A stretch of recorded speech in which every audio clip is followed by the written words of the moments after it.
Sebenarnya kalau kita melihat dari rekam jejak perjalanan kepemimpinan Dadan Hindayana sebagai Kepala BGN, ia sudah banyak menuai kontroversi.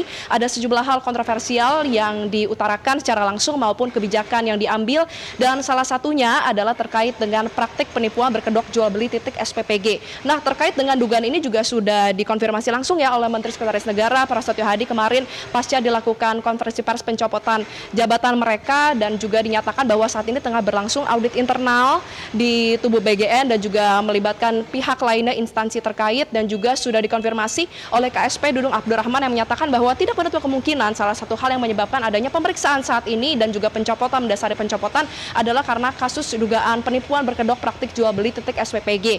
Nah, terkait dengan praktik jual beli titik SPPG ini juga sebenarnya sudah sempat di-mention ya, disebutkan oleh Sony Sonjaya beberapa waktu lalu. Ia menyatakan bahwa memang terkait dengan hal tersebut sudah dilakukan pemeriksaan, monitoring, evaluasi secara berkala, dan bahkan Sony ini menyatakan bahwa ini disebutkan bahwa dilakukan oleh sejumlah pihak yang terorganisir, oleh sejumlah pihak yang memang saling berkait satu sama lain. Tentu ini sama-sama harus kita cari tahu ya, apakah ini berkaitan dengan dilakukannya pencopotan dan juga pemeriksaan terhadap tiga mantan pimpinan BGN di hari ini. Kemudian juga hal lainnya adalah terkait dengan bagaimana bukti-bukti ini bisa menunjukkan bahwa memang ada praktik jual beli titik SPPG. Karena pemirsa, kalau misalnya kita melihat terkait keluhan dugaan praktik jual beli titik SPPG ini tidak hanya dilayangkan kepada Kejaksaan Agung saja. Kita tahu beberapa waktu lalu KPK juga telah menerima laporan dari ICW terkait dengan adanya keluhan bahwa ternyata dugaan jual beli titik SPPG ini telah mengakibatkan adanya kerugian keuangan negara, sehingga memang kita harus sama-sama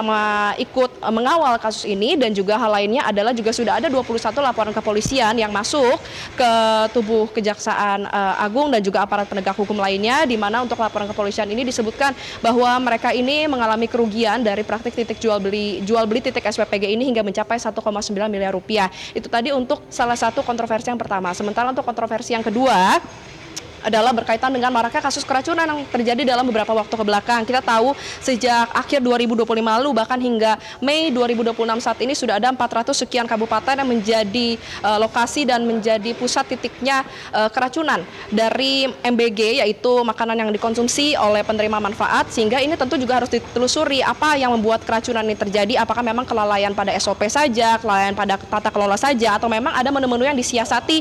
Salah satunya adalah digantikan dengan menu-menu lain, menu-menu alternatif yang lebih murah, dan ternyata ada terindikasi korupsi dalam kasus tersebut. Itu tadi untuk dugaan yang kedua. Sementara untuk dugaan ketiga adalah banyak masyarakat yang mengeluhkan juga penganggaran dan juga pengadaan barang dan jasa dari BGN ini yang dinilai boros anggaran. Jadi ada pernyataan yang menyatakan bahwa terkait dengan pengadaan jasa IO ini yang bisa mencapai miliaran rupiah, ditanyakan itu penggunaannya untuk apa, dan tentu juga ada pengadaan yang lainnya, misalnya dari unit motor dan juga pengadaan-pengadaan lainnya yang menjadi dasar, bisa jadi menjadi dasar mengapa akhirnya Kejaksaan Agung memutuskan untuk melakukan penggeledahan dan juga upaya paksa terhadap Kepala BGN, mantan pimpinan BGN, yaitu Dadan Hindayana, Sony Sonjaya, dan juga Lotwik Pusung. Tentu kita sama-sama harus menantikan apa yang menjadi dugaan awal dari Kejaksaan Agung. Tentunya ini nanti akan disampaikan secara langsung oleh Dirjen Jampitsus Syarif Sulaiman.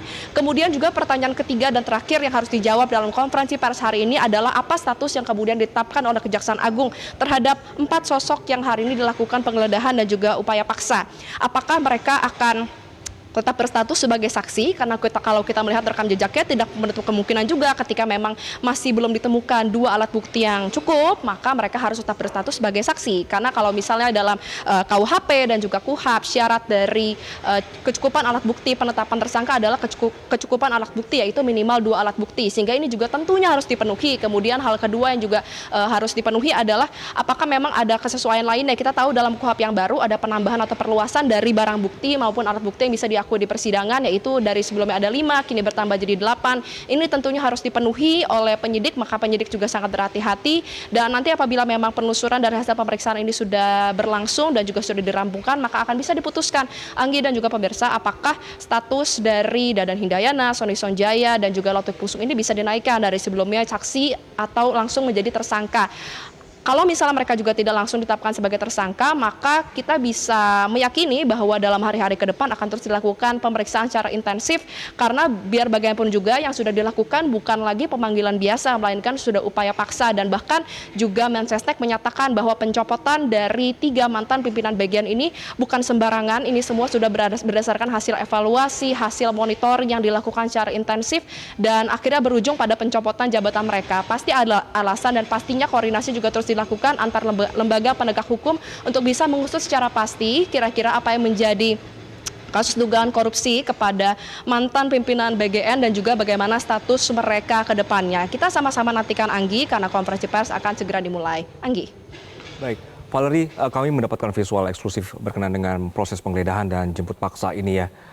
Apakah Anda memiliki informasi berkenaan dengan ruangan yang digunakan pemeriksaan ini atau pada saat penggeledahan ini, bagian dari direktorat atau juga bidang apa atau ruangan apa dan apa yang dicari di situ sebenarnya?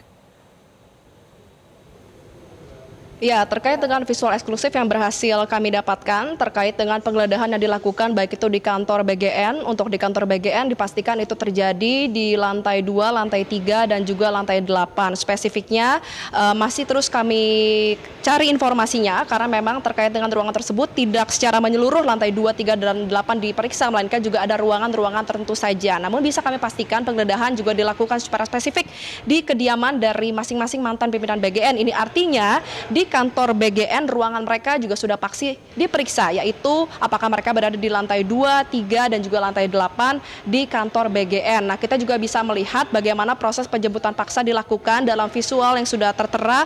Ini Dadan Hindayana dijemput ketika subuh beberapa jam berselang setelah pencopotan jabatannya, dan kita tahu bagaimana respon atas pencopotan jabatan. Dadan Hindayana menyatakan ia menerima pencopotan dari Presiden Prabowo Subianto, ini adalah hak prerogatif dari Presiden, dan ia percaya bahwa kepemimpinan dari MBG ke depannya ini bisa berjalan baik dan juga memastikan bahwa program ini bisa terus berjalan dengan baik.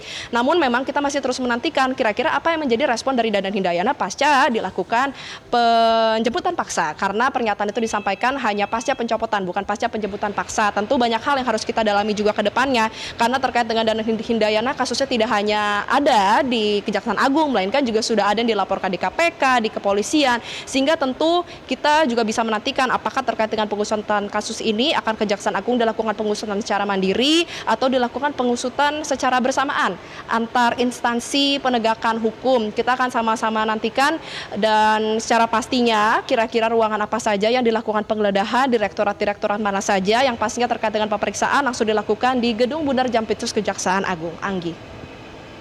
Hari kita butuh informasi berkenaan dengan apakah ketiganya ini ditahan atau dijemput paksa di lokasi yang sama atau berbeda, Valerie? Ya, berdasarkan informasi yang kami dapatkan, mereka ini ditangkap di rumah. Jelajahi cara baru mendapatkan informasi. Download Metro TV Extend sekarang.